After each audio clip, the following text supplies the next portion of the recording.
আজকে আমার ভোটের অধিকার প্রতিষ্ঠার জন্য এইখানে গণ অভ্যুত্থান ছাড়া কোনো বিকল্প নাই।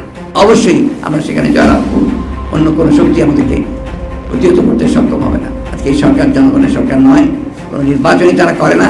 নির্বাচন করলে তারা জানে যে তাদের একটা ভূমিধস পরাজয় হবে। হয় আমাদের রক্তের রাজপথ রঞ্জিত হবে, নাহলে বিজেপির সন্তান বিজেপির কাছে ফিরিয়ে দেব আমরা। বাংলাদেশের পাশা বদলে যাবে, ডোনাল্ড লুর সফরে বিএনপির আশাভঙ্গ। যুক্তরাষ্ট্রের সাথে বাংলাদেশের মতপার্থক্যের দিন শেষ, সম্পর্কে বড় মোড়। ডোনাল্ড লুর ঢাকা সফরে নতুন করে কি স্বপ্ন দেখেছিল বিএনপি? হঠাৎ কি করতে বাংলাদেশে গিয়েছিলেন মার্কিন পররাষ্ট্রমন্ত্রী ডোনাল্ড লু? বাংলাদেশের মাটিতেই যুক্তরাষ্ট্রের বড় ছক, চীনের প্রভাব রুখতে বাইডেনের বড় ঘুঁটি এখন ঢাকা। কিন্তু ডোনাল্ড লু ঢাকায় যেতেই আবার কেন এত সমালোচনা, ষড়যন্ত্রের গন্ধ? পাল্টাপাল্টি কথার বিতর্কে জড়িয়ে পড়েছে প্রথম সারির রাজনৈতিক দল আওয়ামী লীগ আর বিএনপি। লুয়ের একটা চিঠিকে নিয়ে একসময় কালঘাম ছুটেছিল আওয়ামী লীগের, ক্ষমতায় আসার স্বপ্ন দেখেছিল বিএনপি। বাংলাদেশের দ্বাদশ জাতীয় নির্বাচনের সময় যুক্তরাষ্ট্র আর বাংলাদেশ সরকারের সম্পর্কের ঠোকাঠুকি কে না জানে। সেই সময় ভয়ে ভয়ে থাকতে হয়েছিল, এই বুঝি নিষেধাজ্ঞা এলো। সেই ডোনাল্ড লু যখন বাংলাদেশে ফের এলেন, তখন প্রশ্ন একটাই, পাশাপাশি তিনি সম্পর্কের মেরামতিটাও কি করে ফেলতে চাইলেন? আর কিছুটা যেন তাই করলেনও। লুয়ের বাংলাদেশ সফর নিয়ে আওয়ামী লীগ আর বিএনপির মধ্যে এত বিতর্কই কেন আসছে? নতুন করে আবার বাংলাদেশের রাজনীতিতে ঝড় উঠবে না তো? আমেরিকা এই সরকারকে কোনোভাবেই ক্ষমা করবে না। যেটা বলে যে আমেরিকার সাথে যা সরকার করেছে, পাকিস্তানে যে ইমরান খানের সরকারকে উৎখাত করার জন্য আপনার এই ডোনাল্ড লুর ভূমিকা ছিল। ডোনাল্ড লু নিজেদের এজেন্ডা নিয়ে আলাপ করতেই বাংলাদেশের সফরে এসেছেন বলে জানিয়েছেন আওয়ামী লীগের সাধারণ সম্পাদক। আমরা কোনো প্রকার স্যাংশন ভিসা নীতি এগুলো আমরা কেয়ার করি। এখন আমেরিকা বা ইউরোপ ওনাদের কি কার্ড ফেলে সেটার জন্য ব্যাপার। ওনারা, আমি বারবার বলি, ওনারা যদি চায় খুব শীঘ্রই বড় কিছু করার, তাহলে এই গভর্নমেন্টের কম্প্রোমাইজ করা ছাড়া কোনো ওয়ে নাই। আওয়ামী লীগ জনদাবি উপেক্ষা করে নির্বাচন করলেও আন্তর্জাতিক অঙ্গন থেকে স্বীকৃতি পাচ্ছে না। সংকট না বাড়িয়ে অবিলম্বে পদত্যাগ করে অন্তর্বর্তীকালীন সরকারের অধীনে নতুন নির্বাচন সরকার যেখানে চেয়েছে, শুধুমাত্র সেখানে ভোট সুষ্ঠু হয়েছে। ভোট সঠিক হয়নি, ভোটে কারচুপি হয়েছে, ফলাফল প্রভাবিত হয়ে গেছে, সেটা পুনর্বিবেচনা করে দেখতে পারে। প্রয়োজনে আমরা আবার পুনরায় নির্বাচন দেব, পার্লামেন্ট ভেঙে দিয়ে নতুন নির্বাচন দেব, পার্লামেন্ট ভেঙে দিয়ে নতুন নির্বাচন। দর্শক, জাতীয় দ্বাদশ সংসদ নির্বাচনে হওয়া ভোট জাতিসংঘ কিন্তু মেনে নিচ্ছে না। জাতিসংঘ বলছে 40% ভোট কখনো পড়া সম্ভব না, কারণ আমাদের প্রতিনিধি সমস্ত ভোট কেন্দ্রগুলো পরিদর্শন করে তারা বলেছে ভোট কেন্দ্রে কোনো ভোটার নাই। তাহলে 40% ভোট কিভাবে কাস্টিং হয়? নিশ্চয়ই চুরি করা হয়েছে। এখন হাসিনাকে ধরার পালা, এখন হাসিনার পতনের পালা। এখন হাসিনা বুঝবে কত ধানে কত চাল। আমাদের হাতে যা ছিল সব আমরা করেছি। বাংলাদেশের জনগণ সবচেয়ে যে বড় কাজটা করেছে, যে টাকার সামনেও জনগণ বিক্রি হয়নি, কুকুরগুলো বিক্রি হয়েছে। কিছু কুকুর আমরা দেখেছি যে ভোট সেন্টারে এসেছে, কিংবা কিছু উচ্ছিষ্ট দালালদেরকে দেখেছি, তারা ভোট সেন্টারে হয়তো এসেছে। কিন্তু বাংলাদেশের মানুষ বিশ্বাস করে 1 থেকে 2% ভোটও এই নির্বাচনে শেখ হাসিনা কাউন্ট করতে পারে। যুক্তরাষ্ট্র নাকি আওয়ামী লীগকে মধ্যবর্তী নির্বাচন দেওয়ার জন্য চাপ দিচ্ছে। মার্কিন যে হাই প্রোফাইল প্রতিনিধি দল এসেছিল বাংলাদেশ সফরে, তারা নাকি আওয়ামী লীগকে এমনটাই বলে গেছে যে মধ্যবর্তী নির্বাচন দিতে হবে। মার্কিন যুক্তরাষ্ট্র বাংলাদেশ সরকারের সামনে নতুন সংকট আছে।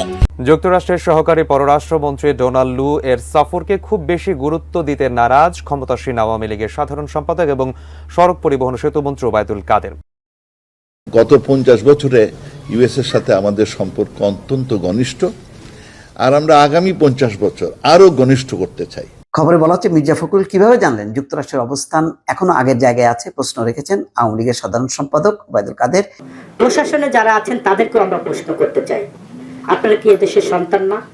তাহলে আমরা মনে করতে পারি যে আজকে যারা সরকারে আছে এবং প্রশাসনে আছে তারা ভারতের নাগরিক, আমার কাছে মনে হয়। এইমাত্র পাওয়া গরম খবর, বাংলাদেশে মার্কিন কূটনৈতিক ডোনাল্ড লু হাওয়ায় কাবু শেখ হাসিনা সরকার। অক্সিজেন পাচ্ছে খালেদা জিয়া। যুক্তরাষ্ট্রের সাথে বাংলাদেশের সম্পর্কের নতুন মোড়। ডোনাল্ড লুর ঢাকা সফরে নতুন করে কি স্বপ্ন দেখেছিল বিএনপি? হঠাৎ কি করতে বাংলাদেশের সফর এসেছিলেন ডোনাল্ড লু? বাংলাদেশের মাটিতে যুক্তরাষ্ট্রের নতুন ছক। এবার কি বিএনপিকে ক্ষমতায় বসাতে যাচ্ছে যুক্তরাষ্ট্র? এবার কি শেখ হাসিনাকে ক্ষমতা ছাড়তে হবে? বাংলাদেশ সফরে এসে ডোনাল্ড লু কি বার্তা দিয়ে গেলেন? এ নিয়ে থাকছে বিস্তারিত প্রতিবেদন। আজকের খবরগুলো খুবই গুরুত্বপূর্ণ। এদিকে বিএনপি মহাসচিব মির্জা ফখরুল কিভাবে জানলেন যুক্তরাষ্ট্রের অবস্থান বদলায়নি? ডোনাল্ড লুর বক্তব্য নিয়ে পাল্টাপাল্টি অবস্থানে বিএনপি ও আওয়ামী লীগ। ডোনাল্ড লুর সফরে বিএনপির কি কোনো লাভ হলো? এ নিয়ে মুখ খুলেছেন জনপ্রিয় সাংবাদিক ও রাজনৈতিক বিশ্লেষক মোস্তফা ফিরোজ। ডোনাল্ড লুর সফর নিয়ে দিয়েছেন চাঞ্চল্যকর কিছু তথ্য, যা জানলে আপনি অবাক হতে বাধ্য। এদিকে বিএনপি নেতাকর্মীদের উদ্দেশ্যে খুবই গুরুত্বপূর্ণ বার্তা দিলেন বিএনপি মহাসচিব মির্জা ফখরুল ইসলাম আলমগীর। আজকের ভিডিওতে অনেক গুরুত্ব গুরুত্বপূর্ণ ও চাঞ্চল্যকর তথ্য শেয়ার করা হয়েছে। ভিডিওটি শেষ পর্যন্ত দেখে একটি লাইক দিয়ে সবাইকে শেয়ার করে দিতে ভুলবেন না। আমাদের চ্যানেলে নতুন হলে চ্যানেলটিকে সাবস্ক্রাইব করে পাশে থাকা বেল আইকনে ক্লিক করে রাখুন। বাংলাদেশে পাশা বদলে যাবে, ডোনাল্ড লুর সফরে বিএনপির আশাভঙ্গ।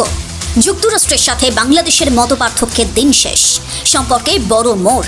ডোনাল্ড লুর ঢাকা সফরে নতুন করে কি স্বপ্ন দেখেছিল বিএনপি? হঠাৎ কি করতে বাংলাদেশে গিয়েছিলেন মার্কিন পররাষ্ট্রমন্ত্রী ডোনাল্ড লু? বাংলাদেশের মাটিতেই যুক্তরাষ্ট্রের বড় ছক। চীনের প্রভাব রুখতে বাইডেনের বড় ঘুঁটি এখন ঢাকা। কিন্তু ডোনাল্ড লু ঢাকায় যেতেই আবার কেন এত সমালোচনা, ষড়যন্ত্রের গন্ধ? পাল্টাপাল্টি কথার বিতর্কে জড়িয়ে পড়েছে প্রথম সারির রাজনৈতিক দল আওয়ামী লীগ আর বিএনপি। লুয়ের একটা চিঠিকে নিয়ে একসময় কালঘাম ছুটেছিল আওয়ামী লীগের। ক্ষমতায় আসার স্বপ্ন দেখেছিল বিএনপি। বাংলাদেশের দ্বাদশ জাতীয় নির্বাচনের সময় যুক্তরাষ্ট্র আর বাংলাদেশ সরকারের সম্পর্কে ঠোকাঠুকি কে না জানে। সেই সময় ভয়ে ভয়ে থাকতে হয়েছিল, এই বুঝি নিষেধাজ্ঞা এলো।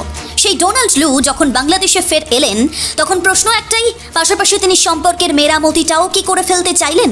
আর কিছুটা যেন তাই করলেনও। লুয়ের বাংলাদেশ সফর নিয়ে আওয়ামী লীগ আর বিএনপির মধ্যে এত বিতর্কই কেন আসছে? নতুন করে আবার বাংলাদেশের রাজনীতিতে ঝড় উঠবে না তো? ঢাকা সফরে গিয়েছিলেন মার্কিন পররাষ্ট্রমন্ত্রী, দক্ষিণ মধ্য এশিয়া বিষয়ক সহকারী পররাষ্ট্রমন্ত্রী ডোনাল্ড লু।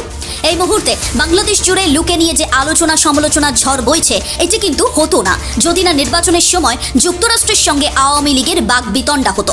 যদিও সেটা কূটনৈতিকভাবে হয়েছিল, কিন্তু গোটা বিশ্বের সামনে ছুড়ে দিয়েছিল একটাই প্রশ্ন, তাহলে কি ভাঙনের মুখে যুক্তরাষ্ট্র আর বাংলাদেশের সম্পর্ক? তারপর নির্বাচন মিটলে সেই উত্তেজনায় লেগেছে শীতল হাওয়া। দ্বাদশ জাতীয় নির্বাচনের সময় বাংলাদেশে যেভাবে অন্তর্দ্বন্দ্ব চলছিল তা মেটাতে যুক্তরাষ্ট্র স্পেশাল চিঠি পাঠিয়েছিল আওয়ামী লীগ, বিএনপি আর জাতীয় পার্টিকে। তখন সেই চিঠি লিখেছিলেন ডোনাল্ড লু। চিঠিতে ছিল মূলত তিনটে বিষয়। প্রথমত, যুক্তরাষ্ট্র অবাধ, সুষ্ঠু এবং অংশগ্রহণমূলক নির্বাচন চায়। দ্বিতীয়ত, শর্তহীনভাবে বিএনপি আর আওয়ামী লীগকে সংলাপে বসার আহ্বান। আর তৃতীয়ত, সুষ্ঠু নির্বাচনের জন্য যুক্তরাষ্ট্র যে ভিসা নীতি গ্রহণ করেছে সেটা আরও একবার মনে করিয়ে দেওয়া। স্বাভাবিকভাবেই তখন প্রশ্ন উঠেছিল, যুক্তরাষ্ট্র বাংলাদেশকে ভিসা নীতি মনে করালো নাকি সাবধান করলো? সেই সময় কিন্তু বাংলাদেশের রাজনৈতিক সংকট কম ছিল না, যদিও লুয়ের সেই চিঠি কোনো কাজেই লাগেনি, কারণ আওয়ামী লীগ আর বিএনপি কোনো ধরনের সংলাপে বসেনি। নির্বাচন হয়েছিল প্রায় একতরফাভাবে। পুনরায় আবার ক্ষমতায় এসেছেন শেখ হাসিনা। ডোনাল্ড লুয়ের আগমনে চাঙ্গা বিএনপি, সত্যি কতটা? যদিও সম্প্রতি ঢাকায় যে ডোনাল্ড লু গিয়েছিলেন, রাজনৈতিক দলের সাথে নাকি তার বৈঠকের কোনো কর্মসূচি ছিল না। যদিও তার সফরকে কেন্দ্র করে পিছু ছাড়ছে না রাজনৈতিক আলোচনা। পাল্টাপাল্টি বক্তব্য দিয়েছে আওয়ামী লীগ আর বিএনপি। শুধু তাই নয়, একে অপরকে ঠুকে কথা বলেছে। আওয়ামী লীগের সাধারণ সম্পাদক উবায়দুল কাদের বলেছেন, লু আশায় আরও চাঙ্গা হয়ে উঠছে বিএনপির নেতারা, আবার ক্ষমতার স্বপ্নে বিভোর হয়ে যাচ্ছে। তারই পাল্টা জবাবে বিএনপির মহাসচিব মির্জা ফখরুল ইসলাম আলমগীর বলেন, ডোনাল্ড লু যে বাংলাদেশে এসেছেন তার আগমন নিয়ে বিএনপির কেউ ইন্টারেস্টেড নয়, কারণ বিএনপি ভরসা করে জনগণের উপর। এই যে বিএনপি জোর গলায় বলছে না লুয়ের সফর নিয়ে তাদের আগ্রহ ছিল না, সেটা কিন্তু আবার আওয়ামী লীগের কাছে কিছুটা ধোঁয়াশার মতো। বিবিসি রিপোর্ট বলছে, আওয়ামী লীগের কিছু কর্মকর্তার দাবি, বিএনপির অঙ্গভঙ্গি দেখে মনে হয় বিদেশি কোনো শক্তিধর রাষ্ট্র হয়তো এসে বাংলাদেশের নির্বাচিত সরকারকে ফেলে দেবে আর ক্ষমতায় বসিয়ে দেবে বিএনপিকে। এর ভিতরে ষড়যন্ত্র থাকলেও থাকতে পারে, যেটা এখনো দৃশ্যমান নয়। অপরদিকে বিএনপির দাবি, এর আগেও বাংলাদেশ সফরে এসেছিলেন লু, তখনও বিএনপির সঙ্গে কোনো মিটিং করেননি। এবারেও বিএনপির সাথে কোনো এজেন্ডা রাখা ছিল না।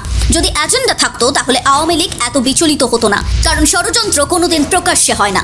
বাংলাদেশের পররাষ্ট্রমন্ত্রী হাসান মাহমুদ জানিয়েছেন, বাংলাদেশ আর যুক্তরাষ্ট্রের সম্পর্ক অত্যন্ত চমৎকার। তবে হ্যাঁ, বাংলাদেশের এই দুই রাজনৈতিক দলের কেউই লুয়ের সফরকে খাটো করে দেখেনি, কারণ যতই নির্বাচন মিটে যাক না কেন, নানা দিক থেকে বিবেচনায় লুয়ের সফরের আলাদাই গুরুত্ব রয়েছে। কূটনৈতিক মহলের মতে, নির্বাচনের সময় দুই দেশের সম্পর্ক তিক্ততায় পৌঁছেছিল। সেই জায়গায় দাঁড়িয়ে নতুন সম্ভাবনা নিয়ে আলোচনা করেছে দুই দেশ, আর তার আভাস পাওয়া গিয়েছে লুয়ের বক্তব্যে। তার কথায়, বাংলাদেশ সফরে দুই দেশের জনগণের মধ্যে পুনরায় আস্থা স্থাপনের চেষ্টা করেছেন। গত বছর বাংলাদেশের সঙ্গে যুক্তরাষ্ট্রেরও অনেক চিন্তা ছিল, কারণ যুক্তরাষ্ট্র অবাধ, সুষ্ঠু এবং শান্তিপূর্ণ নির্বাচন অনুষ্ঠানের যথেষ্ট চেষ্টা করেছিল। যুক্তরাষ্ট্র সামনের দিকে তাকাতে চায়, পেছনের দিকে নয়। যুক্তরাষ্ট্র সম্পর্কের উন্নয়নের উপায় খুঁজে বের করতে চায়। বাংলাদেশের মাটিতে দাঁড়িয়ে সাংবাদিকদের উদ্দেশ্যে এমনটাই বলেছেন ডোনাল্ড লু। শুধু তাই নয়, বাংলাদেশের সবিচালয়ের বৈঠকে তিনি দেশটার মানবাধিকার পরিস্থিতি, র্যাবের উপর নিষেধাজ্ঞা, শ্রম আইন সংশোধন এবং জলবায়ু পরিবর্তন সহ দ্বিপাক্ষিক সম্পর্কের আরও বেশ কিছু বিষয় নিয়ে আলোচনা করেছেন। তার কথায় এখানে অনেকগুলো কঠিন বিষয় রয়েছে, কিন্তু সেগুলো নিয়ে কাজ করার জন্য একটা ইতিবাচক সহযোগিতা দরকার, আর তার উপর ভর করে তিনি এগিয়ে যেতে চান।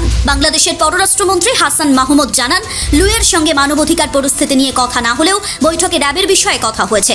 যে র্যাবের উপর নিষেধাজ্ঞা নিয়ে দুই দেশের মধ্যে তিক্ততা শুরু হয়েছিল, হয়তো এবার তা মিটে যেতে চলেছে। মার্কিন সরকার বাংলাদেশকে ফিরিয়ে দিতে চায় জিএসপি সুবিধা। সোজা কথায় ঢাকায় লুয়ের সফরে অতীতে কি ঘটেছে তা নিয়ে আলোচনা হয়নি, বরং আলোচনা আর পারস্পরিক সহযোগিতার মাধ্যমে গুরুত্ব দেওয়া হয়েছে দুই দেশের সম্পর্ককে। লুয়ের সফর অত্যন্ত সুষ্ঠু এবং সুন্দর হয়েছে তা বলা যায়। ডোনাল্ড লু রাজনীতিতে এত গুরুত্বপূর্ণ কেন? যুক্তরাষ্ট্রের হয়ে দক্ষিণ এশিয়া বিষয়ক দায়িত্ব পালন করেছেন ডোনাল্ড লু। তার ঢাকা সফর অত্যন্ত গুরুত্বপূর্ণ, যার মূলে কাজ করছে একটা বিশাল বড় কারণ। এই লু আলোচনার কেন্দ্রবিন্দুতে আসেন যখন পাকিস্তানে ইমরান খানের পতন ঘটে। 2022 সাল নাগাদ লু ওয়াশিংটনে নিযুক্ত পাকিস্তানি রাষ্ট্রদূত আসাদ মজিদকে সতর্ক করেছিলেন ইমরান খান ক্ষমতা হারাতে পারে। লুয়ের সেই অঙ্কটা মিলে গিয়েছিল একদম অক্ষরে অক্ষরে। তবে সেই সময় এই নিয়ে কম বিতর্ক হয়নি, কারণ আসাদ মজিদ ইসলামাবাদে ইমরান খানের সরকারকে লুয়ের কথাটা জানালে পরবর্তীকালে ইমরান খান দাবি করেছিলেন 2022 সালে তার সরকারের পতন হয়েছে, পেছনে নাকি রয়েছে যুক্তরাষ্ট্রের হাত। শুধু তাই নয়, এ বিষয়ে ইমরান খানের বিরুদ্ধে রয়েছে একটি মামলাও। তবে ডোনাল্ড লু ইমরান খানকে ষড়যন্ত্রের মাধ্যমে ক্ষমতাচ্যুত করার বিষয়ে যুক্তরাষ্ট্রের জড়িত থাকার বিষয়ে যে অভিযোগ ওঠে তা অস্বীকার করেছেন। এসব ডামাডোলের মাঝে যখন তিনি বাংলাদেশের জাতীয় নির্বাচনের আগে বাংলাদেশ সফরে আসেন, তখনও তিনি একইভাবে চর্চায় চলে আসেন। সমালোচক মহলের কেউ কেউ আশঙ্কা করেছিলেন হয়তোবা পাকিস্তানের মতো একই পরিণতি হতে পারে বাংলাদেশের, এখানে আওয়ামী লীগের সরকারের পতন ঘটতে পারে, যদিও এক্ষেত্রে এমনটা হয়নি। চীনকে রুখতে যুক্তরাষ্ট্রের বড় ঘুঁটি বাংলাদেশ। আপাতত শোনা যাচ্ছে ডোনাল্ড লু বাংলাদেশ এবং যুক্তরাষ্ট্রের সম্পর্ক নিয়ে আলোচনা করতে ঢাকা গিয়েছেন। সেখানে প্রাধান্য পাচ্ছে প্রেসিডেন্ট জো বাইডেনের নীতি। শেখ হাসিনা যখন পুনরায় বাংলাদেশের প্রধানমন্ত্রীর দায়িত্ব পান, তখন এক চিঠিতে বাইডেন পরিষ্কার বার্তার মাধ্যমে বলেছিলেন বাংলাদেশের লক্ষ্য অর্জনে যুক্তরাষ্ট্রের সহযোগিতা অব্যাহত থাকবে।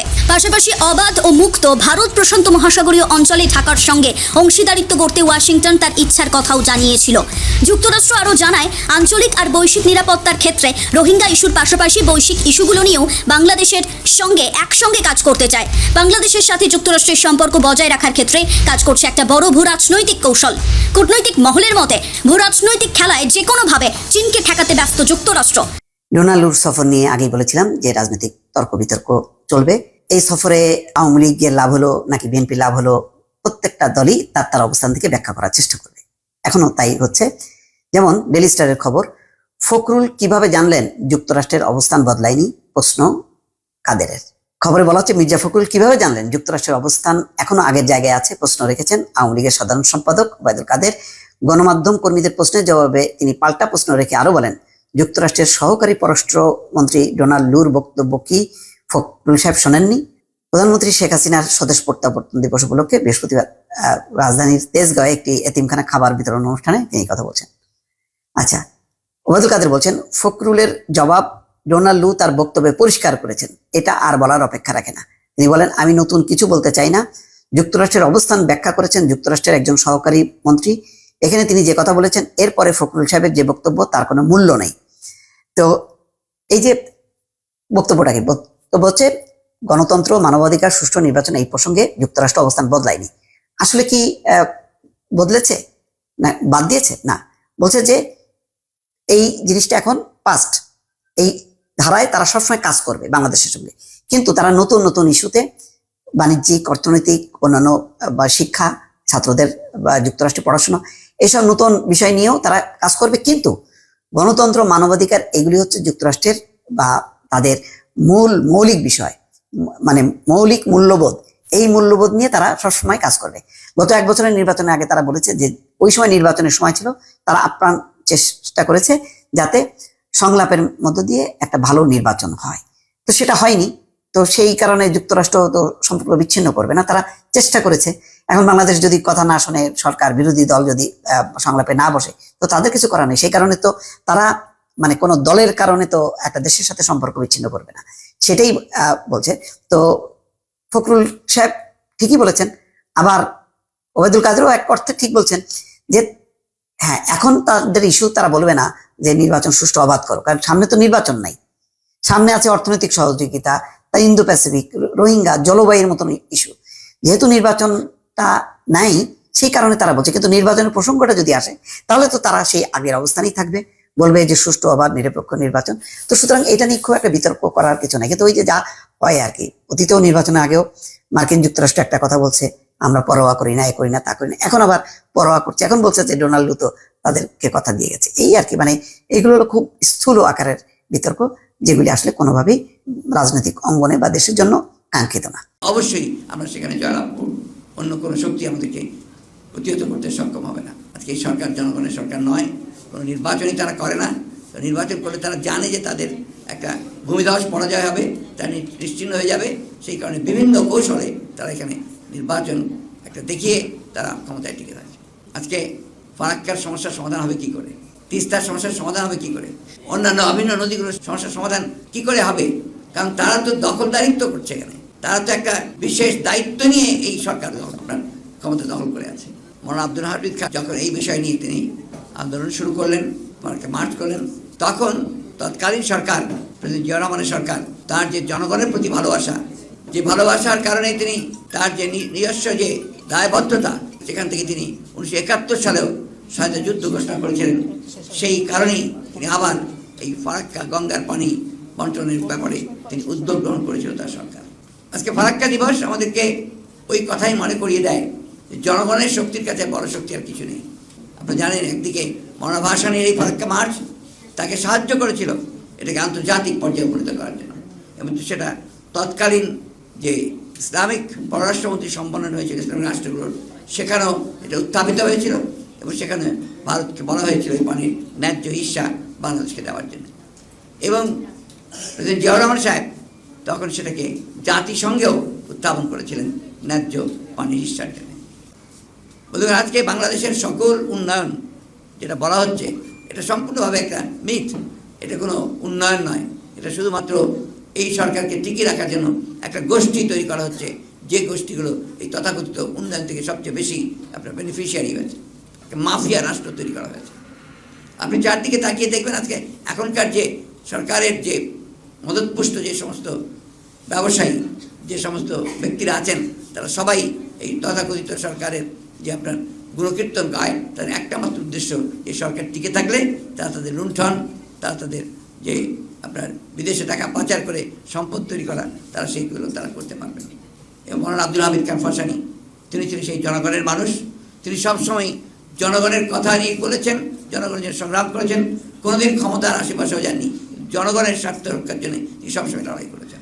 আজকে এই ফারাক্কা দিবস সেই জন্য আমাদের কাছে একটা প্রতীক, আমাদের আন্দোলনের, আমাদের সংগ্রামের একটা প্রতীক, যে আজকে আমরা সমস্ত বাংলাদেশের মানুষ যদি ঐক্যবদ্ধ হয়ে আমাদের যে লক্ষ্য, বাংলাদেশকে একটা গণতান্ত্রিক রাষ্ট্র নির্মাণ করবার যে লক্ষ্য, যে এই গঙ্গা বাঁধের উপর বাঁধ নির্মাণের পরিকল্পনা বহু আগে থেকে শুরু হয়েছিল, সেই পরিকল্পনাকে বাস্তবায়িত করার জন্য পাকিস্তানে আমরা এই কাজটি শুরু করেছিল। তখন পাকিস্তান সরকার বাধা দিয়েছিল এবং তারা প্রতিবাদ করেছিল। পরবর্তীকালে এটা নির্মিত হওয়ার পরে এর পানি বন্টন নিয়ে যে সমস্যার সৃষ্টি হয়েছে, সেই সমস্যাকে সমাধানের জন্য দুর্ভাগ্যজনকভাবে আগের সরকার তারা সেই উদ্যোগ নিতে পারেননি। এটা খুব স্বাভাবিক ছিল, এই জন্যে আগের সরকার নিজেদেরকে মনে করতেন যে তারা ভারতের কাছে অনেকখানি ঋণী এবং তারা তাদের কাছে সেই অনুগ্রহ আশা করত। বন্ধুগণ, এই বিষয়টা আমাদের নতুন নয়। আমরা বরাবরই লক্ষ্য করেছি যে বাংলাদেশের জন্ম হওয়ার পর থেকেই আমাদের প্রতিবেশী, যার কাছে আমরা স্বাধীনতার তাদের ভূমিকার জন্যে আমরা অবশ্যই আমাদের ধন্যবাদ এবং কৃতজ্ঞতা আমরা প্রকাশ করেছি সবসময়। তারপরেই আমরা যে লক্ষ্য করেছি, তারা সবসময় বাংলাদেশকে একটা নিয়ন্ত্রণের মধ্যে রাখার জন্য তারা সবসময় তাদের সকল কর্মকাণ্ডকে পরিচালনা করেছে। এবং শুধু ফারাক্কা বাঁধ নয়, গঙ্গার পানি নয়, বাংলাদেশের 154টি অভিন্ন নদী, সেই নদীগুলোর পানি বন্টনের ক্ষেত্রে তারা সব সময়ই গড়িমেশি করেছে এবং তারা এই সমস্যার সমাধান করছেও না। তিস্তা নদীর পানি আপনারা সবাই জানেন, দীর্ঘকাল ধরে তিস্তা নদীর পানি বন্টন নিয়ে এই চুক্তি করছি, এই হয়ে যাবে, এখন ভালো অবস্থা আছে, এই করে করে কিন্তু এই সরকার কাটিয়েছে। এই যে আপনার ব্যর্থতা, এই ব্যর্থতার মূল কারণটি হচ্ছে যে সরকার যারা আসে, যে সরকার এখন আছে, সেই সরকার পুরোপুরিভাবে একটা নতজানু সরকার। বিএনপির আরও 4 নেতাকে বহিষ্কার। দলীয় নির্দেশনা না মেনে উপজেলা নির্বাচনে অংশ নেয় আরও 4 নেতাকে বহিষ্কার করেছে বিএনপি। বৃহস্পতিবার দলের এক বিজ্ঞপ্তিতে তথ্য জানানো হয়েছে। এর মধ্যে রয়েছেন টাঙ্গাইলে চেয়ারম্যান প্রার্থী আব্দুস সামাদ দুলাল, হবিগঞ্জে ভাইস চেয়ারম্যান প্রার্থী নুরুল হক টিপু, ফরিদপুরে ভাইস চেয়ারম্যান প্রার্থী ইশরাত মুন্সি ও পাবনায় ভাইস চেয়ারম্যান প্রার্থী ইউসুফ আলী পরামানিক। 8 মে থেকে প্রথম ধাপে উপজেলা পরিষদ নির্বাচন শুরু হয়। দলের সিদ্ধান্ত অমান্য করে স্থানীয় সরকার এই নির্বাচনে অংশ নেয় দলের নেতাকর্মীদের প্রথমে শোকজ এবং পরে শাস্তিমূলক ব্যবস্থা হিসেবে বহিষ্কার করছে বিএনপি। তবে প্রার্থিতা প্রত্যাহার করে নির্বাচন থেকে ফিরে আসায় কয়েকজনকে বহিষ্কারাদেশ তুলে নেওয়া হয়েছে। উপজেলা নির্বাচনে প্রথম ধাপে অংশ নেয় 80 জনকে বহিষ্কার করে বিএনপি।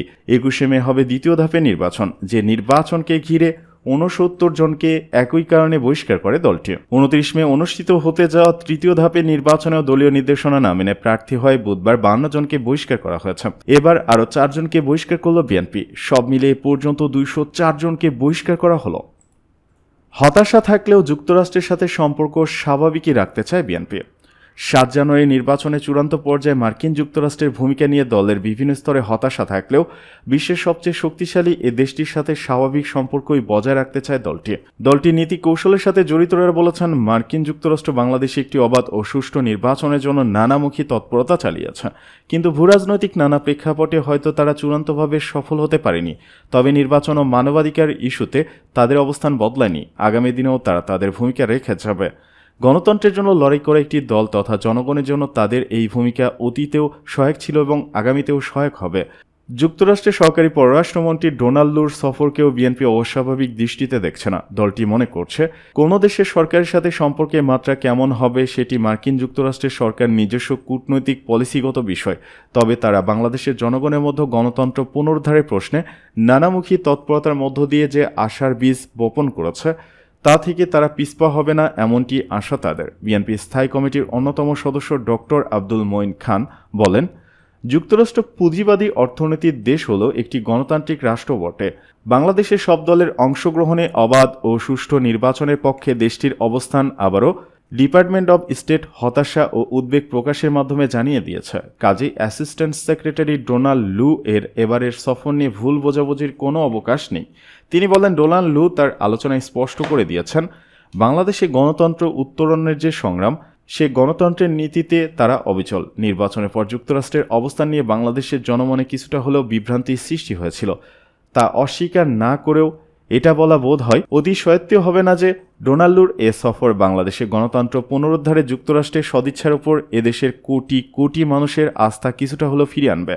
তিনি বলেন, যুক্তরাষ্ট্রে আসন্ন প্রেসিডেন্ট নির্বাচন তথা প্যালেস্টাইন, গাজা, মধ্যপ্রাচ্য, ইউক্রেন, ইরাক, চীনসহ সার্বিক বিশ্ব পরিস্থিতির প্রেক্ষাপটেই তাদের আগামী বাংলাদেশ নীতি প্রণীত হবে বলে আমার বিশ্বাস।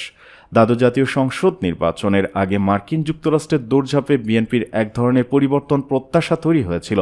দলটি মনে করেছিল র্যাপিড অ্যাকশন ব্যাটালিয়ন র্যাবের ওপর নিষেধাজ্ঞা, নির্বাচন নিয়ে ভিসা নীতি প্রয়োগ, শর্ত ছাড়া সংলাপের আহ্বান সহ অবাধ শ্রম আইনের ডিগ্রি জারি, সুষ্ঠু ও নিরপেক্ষ নির্বাচন অনুষ্ঠানের ক্ষেত্রে বাংলাদেশের উপর যুক্তরাষ্ট্রের চাপ বাড়বে। বিএনপি নেতাকর্মীদের কথায়ও এমন মনোভাবে বিষয়টি তখন ফুটে উঠেছিল, কিন্তু পরবর্তী সময়ে সেই প্রত্যাশার প্রতিফলন হতে দেখা যায়নি। নির্বাচনের আগে যুক্তরাষ্ট্রের সহকারী পররাষ্ট্রমন্ত্রী ডোনাল্ড লুর সফরে অংশগ্রহণমূলক নির্বাচনের জন্য সরকারকে নানা পরামর্শ দেওয়া হয়েছিল, কিন্তু শেষ পর্যন্ত অনেকটা একতরফা নির্বাচনের মাধ্যমে বাংলাদেশের সরকার গঠিত হয়। বিএনপির প্রত্যাশা পূরণ না হয় দলটির বিভিন্ন পর্যায়ে নেতাদের হতাশ হতেও দেখা যায়। সেই ভোটের প্রায় 4 মাস পর ফের ঢাকায় সফর করেছেন ডোনাল্ড লু। পরিবর্তিত পরিস্থিতিতে নির্বাচনের আগে লুর সফর নিয়ে বিএনপির যে উচ্ছ্বাস ছিল, এবার তা বিন্দুমাত্র দেখা যায়নি। বরং এ সফরের বিষয়টি দলটির দায়িত্বশীল নেতারা সুকৌশলে এড়িয়ে গেছেন।